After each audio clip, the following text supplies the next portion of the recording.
మహిళల కోసం central bank of India ఇప్పుడు మీకు అందిస్తోంది గృహ రుణం. అతి తక్కువ వడ్డీ రేట్లకే ప్రత్యేక సెంటు గృహలక్ష్మి. పూర్తి వివరాలకు వెంటనే సంప్రదించండి 18003030.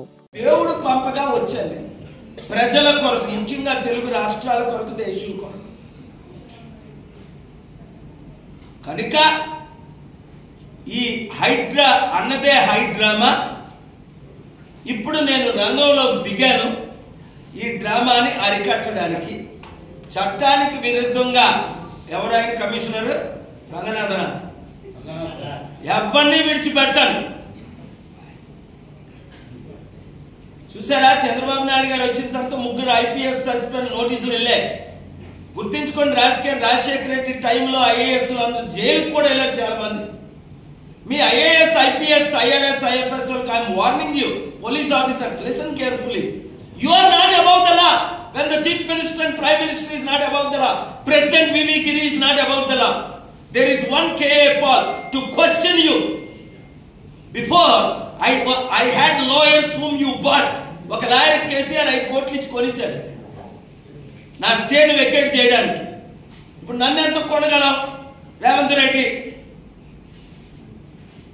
నన్ను ఎవడైనా కొనగలరా? చట్టానికి గౌరవిద్దాం. Let's respect the law. Let us take things properly. Let us evaluate. ఈ ఏడుస్తున్న వారిని వాళ్ళకి ఏమిస్తాం కాంపెన్సేషన్? కనీసం టైం ఇవ్వాలి కదా, 4 రోజులు, 2 నెలలు, 3 నెలలు. రాత్రి మీద ఎందుకు కొలగొట్టియాలి? మీరిచ్చిన 6 వాగ్దానాలు ఫెయిల్ అయినందుకే కదా, మీరిచ్చిన హామీలు నెరవేర్చలేనందుకే కదా, 10 నెలలు మీరు పచ్చిగా ఫెయిల్ అయినందుకే కదా. ఎవరికి తెలియదు మీ డ్రామా?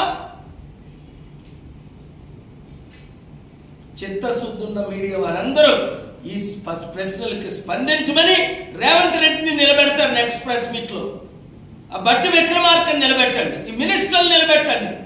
మీడియా మిత్రులారా, ఓనర్లారా, మీరే ఈ దేశాన్ని కాపాడాలి. ప్రజలు ప్రార్థన ద్వారా యేసు ప్రభు నన్ను పంపాడు. అయినప్పటికీ కులాలకి మతాలకి అతీతంగా లడ్డు వివాదాన్ని నేను ఆపి గ్యాగ్ ఆర్డర్ ఇమ్మని చీఫ్ జస్టిస్ని అడిగాను. ఆనరబుల్ చీఫ్ జస్టిస్, ఎందుకు? అరే, వాటికన్కి మీరు క్రైస్తవ దేశంగా ప్రకటించినప్పుడు క్యాథలిక్ 744 మందికి, లక్షల మంది ఉన్న తిరుపతిని కాపాడొద్దా? లక్షల కోట్ల ఆస్తిని. It's a fundamental right. as long as you are there with me. నన్ను అడుగడుక్కి అడ్డుకుంటున్నా నన్ను ఆపగలుగుతున్నారా? దేవుడు నాతో ఉన్నంత వరకు, ప్రజలు నాతో ఉన్నంత వరకు, మీడియా నాతో ఉన్నంత వరకు న్యాయం జరుగుతూనే ఉంటుంది. ఇప్పటి వరకు జరిగింది, ఇక ముందు జరుగుతుంది. రైతులారా, నిరుద్యోగులారా, 7569441275 కమిటీలు వేసేసేయండి. వీళ్ళందరూ ఫెయిల్ అయిపోయారు. మనం వస్తేనే, బీసీ ముఖ్యమంత్రి నేను అయితేనే రాష్ట్రాన్ని కాపాడుతాను, దేశాన్ని కాపాడుతాను. అక్కడ ఫెయిల్యూర్ అయిపోయారని లైవ్ ఇస్తున్న వాళ్ళందరినీ దేవుడు దీవించగాక.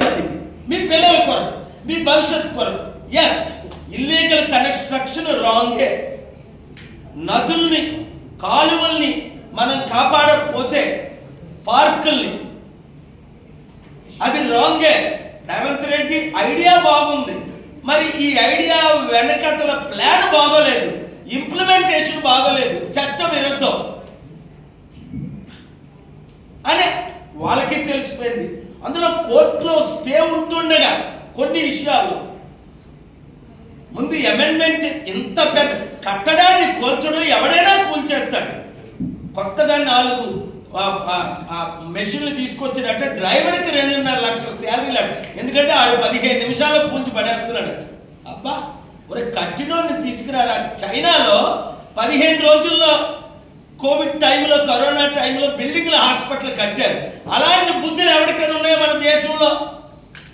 15 రోజుల్లో హాస్పిటల్ కట్టడం, 30 రోజుల్లో ఛార్జ్ షీట్ వేయడం, 3 నెలల్లో రేప్ చేసిన జైల్లో పెట్టడం లేదా ఉరిశిక్ష చేయడం.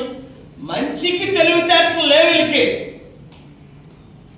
వాడికి తెలివితేటలు ఉన్నాయి. ఎందుకంటే సర్ప సంతానం అన్నాడు యేసు ప్రభు.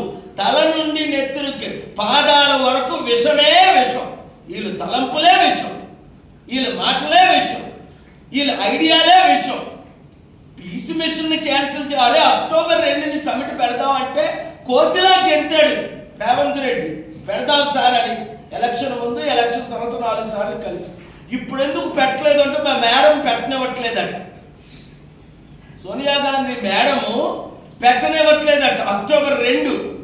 మరి అది నువ్వు కౌంటర్ అయి కోర్టులో దమ్ముంటే, అదే నిజమైతే I'm raising questions legally, ethically, morally. నన్ను అడ్డుకుందామని రాజశేఖర రెడ్డి ఇలా క్వశ్చన్లు వేసినప్పుడు, ఒకటి, ఎవరు ఈ నదులు, కాలువలు, పాండ్స్ ఆక్యుపై చేశారు అంటే రాజకీయ నాయకులు. వారిలో ఒకరినైనా రేవంత్ రెడ్డి గవర్నమెంట్ ప్రాసిక్యూట్ చేసిందా? లేదు. 2, ఎవరు బిల్డ్ చేశారు ఈ ప్రాపర్టీ? ఈ రాజకీయ నాయకుల ద్వారా కొని బిల్డర్స్ ని కానీ, కన్స్ట్రక్ట్ ఇంజనీరింగ్స్ ని కానీ ఈ హైడ్రా వచ్చిన తర్వాత ఒకరినైనా జైల్లో పెట్టారా? పనిష్మెంట్ చేశారా? శిక్షించారా? లేదు. 3, కలెక్టర్లు, officers, revenue officers, planning officers అందరూ ఎంతో మంది పర్మిషన్లు ఇచ్చారు ఈ కట్టడానికి. ఒక్కరినైనా శిక్షించారా? లేదు. వందల కోట్లు విలువైన ప్రాపర్టీల్ని, ముఖ్యంగా నాగార్జున లాంటి, పల్లవరాజు లాంటి ఆంధ్ర నుంచి వచ్చి ఇక్కడ సెటిల్ అయిన వారిని ఫోకస్ చేస్తున్నారు, టార్గెట్ చేస్తున్నారని ఆరోపణలు. ఎవరైనా సరే చట్టానికి ఎవరు గొప్పవారు కాదు. రేవంత్ రెడ్డి కూడా చట్టానికి లోబడి ఉండవలసిందే. సరి అయిన సమయానికి నోటీసులు ఇచ్చారా? లేదు. నోటీసులు ఇచ్చిన తర్వాత సమయం ఇచ్చారా? వాళ్ళు విలువైన పాత్రలేంటి, ఫోటోలేంటి, మెమరీస్ ఏంటి, సర్టిఫికెట్స్ ఏంటి, ఒక కుటుంబంలో 30-40 సంవత్సరాలు మీరు ఉంటున్నారంటే ఎన్నో వాల్యుబుల్స్, అవన్నీ తీసుకురాలి. లేదు. దానికి రుజువు మీడియాయే. మీడియాలో మనం చూస్తున్నాం నిష్పక్షపాతంగా వాళ్ళు నెత్తి నోరు కొట్టుకుంటున్నారు, సూసైడ్ చేసుకుంటున్నారు అంటున్నారు, నన్ను అప్రోచ్ అవుతున్నారు. ఎస్, హైడ్రా తీసుకురావడం మంచిదే, కానీ చట్ట విరుద్ధంగా దాన్ని ఇంప్లిమెంట్ చేయడం చట్టానికి విరుద్ధమనే నేను ఈరోజు ఆనరబుల్ హైకోర్టుని, సుప్రీంకోర్టుని అప్రోచ్ అవుతున్నాను. ఆ ప్రొసీజర్ రైట్ కాదని వాళ్ళు ఒప్పుకొనే ఆ జీవోని ఇప్పుడు ఎమెండ్ చేస్తున్నారు. మరి ఇప్పుడు వరకు జరిగిన అన్యాయం ఎవరు బాధ్యులు? రేవంత్ రెడ్డా? తెలంగాణ గవర్నమెంట్ 8 లక్షల కోట్ల అప్పు ఉన్నది. ఎవరు ప్రశ్నిస్తారు ఈ విధంగా? కేసీఆర్, కేటీఆర్ మాట్లాడితే ఇది రాజకీయం అని అందరికీ తెలుసు. అక్కడేమో లడ్డూ వివాదం 3 నెలల కిందట తెలిస్తే, ఇప్పుడు దొంగ చచ్చిన 6 నెలలకు కుక్క మొరిగిందని. మరిన్ని వీడియోస్ కోసం ఛానల్ ని సబ్స్క్రైబ్ చేయండి, లేటెస్ట్ అప్డేట్స్ కోసం వాట్సాప్ ఛానల్ ని ఫాలో చేయండి, అండ్ లింక్ డిస్క్రిప్షన్ లో ఉంది.